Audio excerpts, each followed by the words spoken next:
Hi అండి. మరొక వీడియోతో మీ ముందుకొచ్చేసాను. ఈరోజు మార్నింగ్ లేవగానే బయట క్లైమేట్ చాలా బాగుందండి.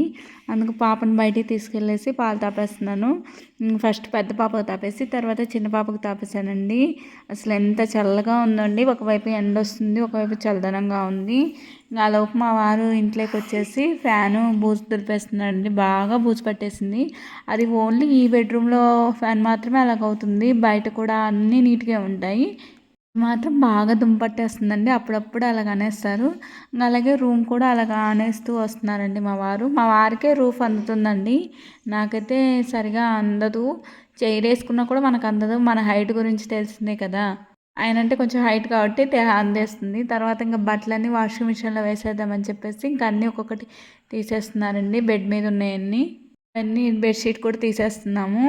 అంతా దుమ్మంతా పడిపోయింది కదా అని చెప్పేసి ఇంకా బెడ్షీట్ మారుద్దామని అనుకున్నాను. అందులో మార్వక్ కూడా ఒక 10 డేస్ అవుతుందండి.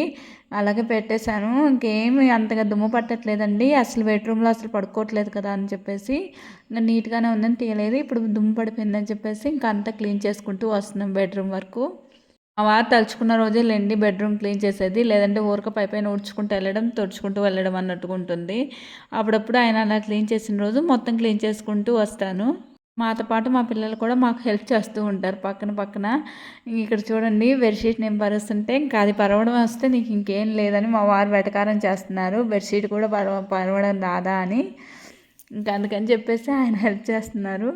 నాకు బెడ్షీట్ నిజంగా నీట్గా పరవడం రాదండి. మా వారైతే మంచిగా పరిచేస్తారు.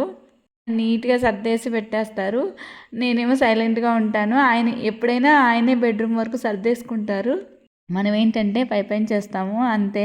చూపుడకు అంటారు కదా, అలా చేస్తాను. ఇంట్లో ఊడవడం తుడవడం వరకు అయితే నా బాధ్యత. ఈ బెడ్షీట్లు అందరూ నీట్గా సర్దడం వరకు అయితే మా వారి బాధ్యత.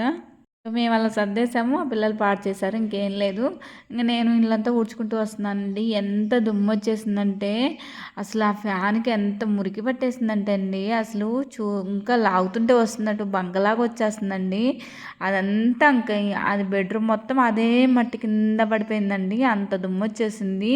ఉంటలు ఉంటలుగా వచ్చేసింది అసలు.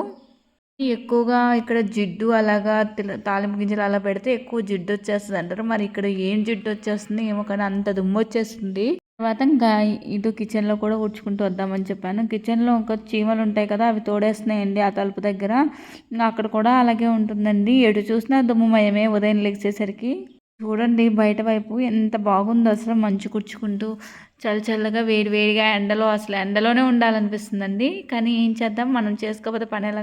ఇంతకుముందు చిన్నప్పుడైతే బాగా పోయి ఎండలో కానీ చలిమంటల దగ్గర కానీ కూర్చునే వాళ్ళమండి. అమ్మ ఇలాంటి పనులు చేసేసరికి మనం ఇలా ఎండలో కూర్చోవడము, ఆటలాడడము.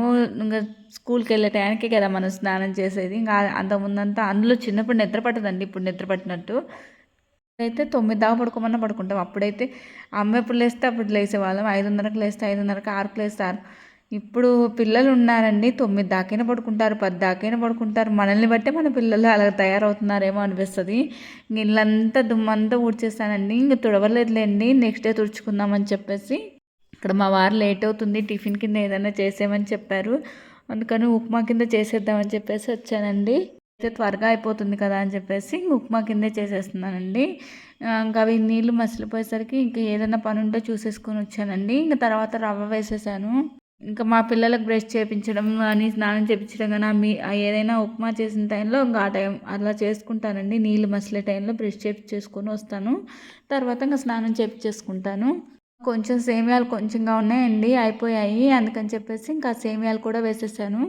లూజ్గానే చేశానులేండి, ఎందుకంటే మళ్ళీ పిల్లలు తినే టైంకి గట్టిగా అయిపోతుంది, మళ్ళీ వాళ్ళు తినలేరని చెప్పేసి కొంచెం లూజ్గా చేస్తే కిందికి వెళ్ళేసి మా వారిని పంపించేసి వచ్చేసరికి ఇంకా అలాగే ఉంటుందని చెప్పేసి లూజ్గా అయిపోయింది. అంతగా ఇష్టం ఉండదండి, చల్లగా అయిపోతుంది కదా, అందుకని కొంచెంగా చేస్తాను. మిగిలితే కొంచెం తింటాను, లేదంటే లేదండి. ఒక్కోసారి అది ఉన్నా కూడా తినండి. ఇంకా మా వారికి ఇక్కడ టమాటా పచ్చడి కింద వేసేసి ఇంకా మా వారికి పెట్టేసి ఇచ్చానండి.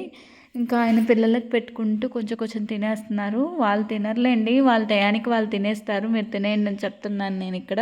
ముందు మా అమ్మ ఉప్మా చేస్తే మేము చెప్పేవాళ్ళం, ఈ ఉప్మా కనిపెట్టినోడిని చెప్పాలి, వాడు కనపడితే మాత్రం ఉండదు, మామూలుగా ఉండదని చెప్పేవాళ్ళం. ఇప్పుడు మాత్రం రోజు మనకు అదే గతి అయిపోతుంది. అంత చిరాకు వచ్చేది ఉప్మా అప్పట్లో, ఇప్పుడు మాత్రం రోజు అది చేస్తున్నాం.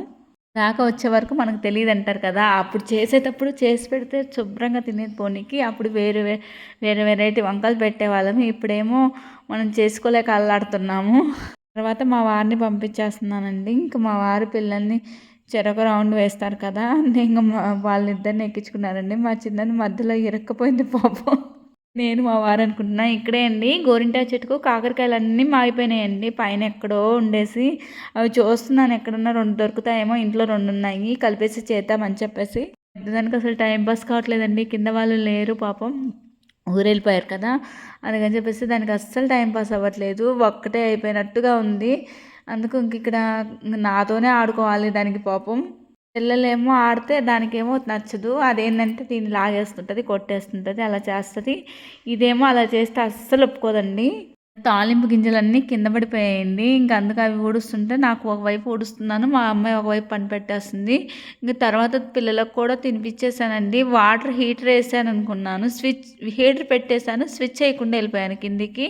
అవేమో కాగలేదండి, ఇంకా అవి అలాగే ఉండిపోయాయి. ఇంక అందుకని ముందుగా తినిపించేసాను, లేదంటే రోజు స్నానం చేపించాక తినిపించేదాన్ని. ఇంకా అది లేట్ అవుతుందని చెప్పేసి ఇంకా ముందుగా తినిపించేసానండి. ఇదంతా క్లీన్ చేసుకుంటూ వద్దామని చెప్పేసి ఇంకా అవన్నీ క్లీన్ చేసిన తర్వాత అలాగే గ్యాస్ కౌంటర్ కూడా క్లీన్ చేసేసుకుంటే పని అయిపోతుందని చెప్పేసి చేసుకుంటున్నానండి. నేను ఒకవైపు చేస్తుంటే మా పిల్లలు కూడా ఒకవైపు చేస్తారండి. అసలు భలే హెల్పింగ్ నేచర్ అని చెప్పుకోవచ్చు మా పిల్లలది. ఎంత బాగా చేస్తారో వాళ్ళ అమ్మకి.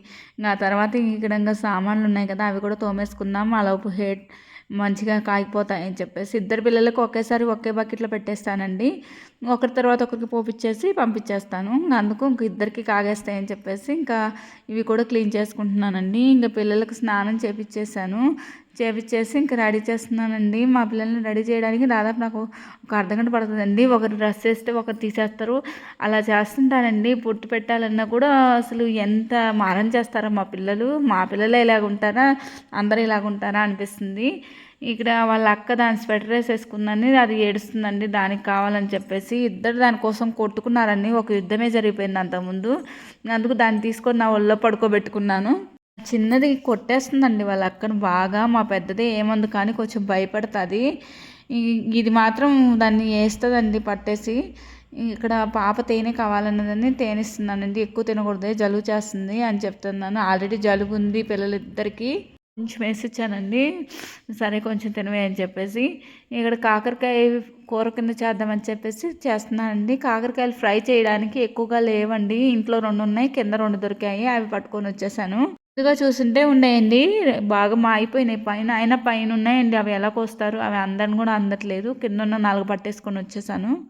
కాకరకాయలు ఆయిల్లో ఇలా ఫ్రై అయిపోయిన తర్వాత అందులోనే కొంచెం ఆయిల్లోనే ఫ్రై ఇవి అంటారు కదా, తాలింపు గింజలు వేసేసి కొంచెం కరివేపాకు వేసేయండి. మన మామూలు కర్రీ లాగా చేసేసుకోవడం ఏంటి, అయితే మంచిగా టేస్ట్ ఉంటుంది. అయితే కాకరకాయలు మంచిగా వేయించుకోవాలి చేదు లేకుండా. ట్రై చేయండి, ఎప్పుడు ఫ్రైయే కదా, ఫ్రై లాగానే కాకుండా ఇలా కూడా ట్రై చేయండి. ఆనియన్ ఇలాగ వేసేసిన తర్వాత బాగా వేగిపోవాలండి. వేగిపోయిన తర్వాత టమాటాలు కూడా వేసేసుకోండి. టమాటాలు వేసేసుకున్న తర్వాత అందులోనే కొంచెం ఉప్పు, పసుపు, కారం అన్నీ ఒకదాని తర్వాత ఒకటి వేసేసుకోండి. అవన్నీ ఆయిల్లో మంచిగా మగ్గిపోవాలండి. కాకరకాయకి అనేది ఫ్రైకైనా, కర్రీకైనా, పులుసుకైనా, ఏ దానికైనా అండి కాకరకాయకి సంబంధించింది ఆయిల్ ఎక్కువగా పడుతుందండి. ఆయిల్ లేకపోతే అది అస్సలు తినలేమండి. ప్లస్ అది చేదుగా కూడా ఉంటుంది కదా, ఆయిల్ తగలకపోతే అస్సలు తినలేరు ఇంకెవరైనా కానీ. కొంచెంగా ఆయిల్ ఎక్కువగానే వేసేసుకోండి. ఎప్పుడన్నా ఒక కర్రీలో ఆయిల్ ఎక్కువగా వేసేసుకుంటే ఏం కాదులేండి. డైలీ ఇంకా ప్రతిదీ తినకూడదంటే ఏం చేయలేం కదా, ఇలాంటి కర్రీస్లలో తప్పదండి, ఇంకా ఆయిల్గా ఉండాలి.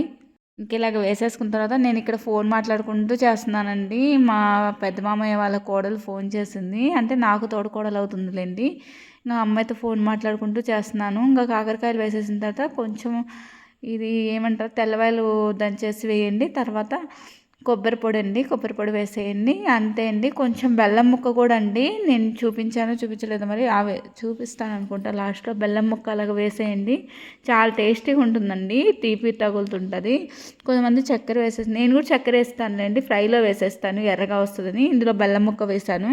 చాలా బాగుంటుందండి టేస్ట్ మాత్రం. మా వారికి ఈరోజు పెట్టాను, చాలా బాగుంది అన్నారు. ఈరోజు అయితే టేస్ట్ మాత్రం ఈరోజు మామూలుగా తినేదానికంటే ఇంకో కొంచెం ఎక్కువగా తినేసాము. ఇక్కడ తర్వాత బట్టలన్నీ ఆరేసుకుంటున్నానండి, వాషింగ్ మిషన్ అయిపోయిందని చెప్పేసి. ఫోన్ మాట్లాడుతూనే ఉన్నాను. అమ్మాయి ఎప్పుడన్నా ఒకసారి చేస్తుంది, గంట అయినా మాట్లాడుతుందండి. ఎవరితోనైనా ఫోన్ మాట్లాడాలంటే ఇలా పని చేసుకుంటూ కానీ ఏదైనా అలాగా చేస్తూ మాట్లాడతానండి. నాకు ఇంకా మామూలుగా మాట్లాడడం అంటే కుదరదు, పిల్లలు ఉంటారు కదా అందుకని చెప్పేసి. బట్టలు ఆరేసుకుంటూ ఉన్నానండి. ఇంకా మా పాప ఏమో చిన్న పాప కాసేపు పడుకుంది, పెద్దదేమో ఎదురింటి వాళ్ళ ఇంటికి వెళ్ళిందండి ఆడుతుందని. ఇంకా వచ్చేసి కొంచెం ఆకలి అవుతుందని చెప్పేస్తే ఇక్కడ బిస్కెట్ ప్యాకెట్ అది ఉంది కదండి, మొన్న అక్కడ ఎస్ఆర్ మాల్లో తెచ్చింది, ఇంకా అది తెచ్చుకుందండి. ఆ రోజుకి ఒకటి కింద తెచ్చేసుకుంటుంది. అదే వెళ్ళేసి రూమ్లోకి సర్లేని పిల్లలకు చేసిస్తున్నానండి. తింటానని చెప్పేసి వాళ్ళ డాడీ ఆల్రెడీ అరుస్తున్నాడు, ఎందుకు తెచ్చావు, ఎందుకు మూలన పెట్టేసావు తినకుండా అని చెప్పేసి. సరే పిల్లలైన తినేస్తారు కదా అని పిల్లలకి ఇస్తున్నానండి రోజు ఒకటి కింద.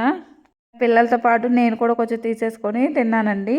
ఇంకా పిల్లలు ఒక్కటి తినలేరు కదా, అంత పెద్ద ప్యాకెట్ అండి.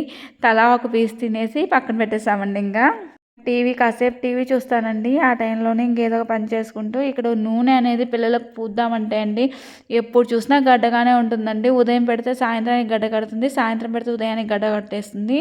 ఉదయం పూసేసానా మళ్ళీ లోపల పెట్టేసానా మళ్ళీ గడ్డ కట్టేసిందండి. మళ్ళీ ఇప్పుడు మధ్యాహ్నం పూస్తాను, మళ్ళీ లోపల పెట్టేస్తే మళ్ళీ ఈవినింగ్ కల్లా గడ్డ కట్టేస్తుంది. అలా ఉందండి. ఆయిల్ అనేది పిల్లలకేమో నేను 3 పూట్ల పెట్టేస్తాను. ఈ చలికి అసలు పిల్లలకు పెట్టకపోతే మొహం అంతా పగులుతుంది. పెద్దదానికి అంత పగలటం లేదు కానీ చిన్నదానికి ఎక్కువ పగిలిపోతుంది. అక్కడ మనీ ప్లాంట్ చూడండి, పక్కింట్లో దొంగతనం చేశానండి. వాటర్లో అలాగ పెట్టేశాను, మొలకలు వచ్చేస్తే ఎక్కడన్నా పాత పెట్టేద్దామని చెప్పేసి. ఇంకా పిల్లల కోసం ఇక్కడ ఎగ్ రైస్ కింద చేద్దామని చెప్పేసి వచ్చానండి. ఆనియన్ కొంచెం నెయ్యి వేసేసి, నెయ్యితోనే చేస్తానండి పిల్లలకి చేసేదైతే. మనకైతే ఆయిల్తో చేస్తాను కానీ ఆనియన్ వేసేసి అందులో కొంచెం టమోటా వేసానండి. అన్నీ కొంచెం కొంచెంగా వేసానులేండి, మా పిల్లలు ఎక్కువగా మళ్ళీ అవి తగిలినా కూడా తినరు. తర్వాత క్యారెట్ తురిమానండి, కొంచెంగా వేసాను. మామూలుగా అయితే క్యారెట్ తినట్లేదు కదా, ఇలాగ వేస్తే తినేస్తారని చెప్పేసి వేసానండి. అందులోనే ఒకటే ఎగ్ వేసానులేండి, తింటారో తినరో అని చెప్పేసి మళ్ళీ డౌట్గా. దానిలో కొంచెం ఉప్పు, కొంచెం పసుపు, కొంచెంగా కారం వేసేసి బాగా కలిపేసేయండి. చిన్నపిల్లలకి ఇలా చేసి పెట్టండి, హెల్త్ పరంగా మంచిది. ప్లస్ ఇక్కడ నెయ్యితో చేస్తున్నాను కదా ఇంకా మంచిదండి ఆయిల్ కంటే కూడా. నేను ఎక్కువగా మా పిల్లలకి నెయ్యే యూజ్ చేస్తాను ప్రతిదానికి. ఏదో మనం చేసుకున్న కర్రీస్లో వేసినప్పుడు తప్ప, మామూలుగా వాళ్ళకంటే సపరేట్గా చేయాలంటే నెయ్యితోనే చేస్తాను. ఇక్కడ కొంచెం వాళ్ళకి సరిపడా రైస్ వేసేసి ఇంకా కలిపేసేసుకోవడమేంది. కొత్తిమీర ఇలాంటివి ఏం చల్లలేదండి, వాళ్ళు తింటారో తినరో అని చెప్పేసి. అంతే అండి, ఎగ్ రైస్ రెడీ అయిపోయినట్టే. పిల్లల పరంగా అయితే అది ఎగ్ రైసే, మనకంటే అన్నీ వేసేసుకుంటాం కదా.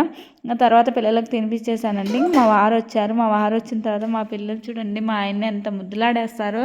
చిన్నది మరీ ఎక్కువ అండి, అసలు వాళ్ళ డాడీకి ఎంత ముద్దులు పెట్టేస్తుందో చెప్పనక్కర్లేదండి. అసలు వాళ్ళ అక్క పెట్టేసినా ఒప్పుకోదు, అదే పెట్టాలంట. ఇది పెట్టిందని చెప్పేసి వాళ్ళ అక్క కూడా అలిగిందండి. వాళ్ళ డాడీ వచ్చిన వెంటనే దాన్ని ఎత్తుకోలేదని చెప్పేసి. పిల్లలతో ఇలాగ ఉంటుంది మా రోజు అనేది. మళ్ళీ తర్వాత వాళ్ళ అక్కని ఎత్తేసుకున్నారండి. వాళ్ళ అక్కని ఎత్తేసుకొని అది కూడా ముద్దులు పెట్టేస్తుంది వాళ్ళ డాడీకి. వాళ్ళ డాడీ వచ్చిందంటే వాళ్ళ కళ్ళల్లో చూడాలండి ఎంత హ్యాపీనెస్ వస్తుందో. రోజంతా నన్ను చూసి చూసి బోరు కొట్టేస్తానో ఏమో కానీ. కింద చూడండి మా చిన్నది వాళ్ళ అక్క అలాగ పెట్టేస్తుందని ఒకటే ఏడుస్తుంది అసలు పాపం. మధ్యాహ్నం వచ్చేసరికి ఇద్దరు వెయిట్ చేస్తుంటారండి, మా నాన్నగారు ఎప్పుడు వస్తారా అని చెప్పేసి. ఇక్కడ మా వారికి ఇంకా లంచ్ పెట్టేశాను. కర్రీ ఎలాగుందని అడిగాను. ఫస్ట్ ఏమో కొంచెం చేదుగా ఉందన్నారు, తర్వాత మాత్రం చాలా బాగుందన్నారు టేస్ట్ పరంగా. కాకరకాయ ఫస్ట్ నోట్లో వేసేసుకున్నారేమో, అప్పుడు చాలా టేస్టీగా ఉందండి. నేను తిన్నాను కదా. వీడియో నచ్చితే లైక్ చేయండి, షేర్ చేయండి, సబ్స్క్రైబ్ చేసుకోండి ప్లీజ్.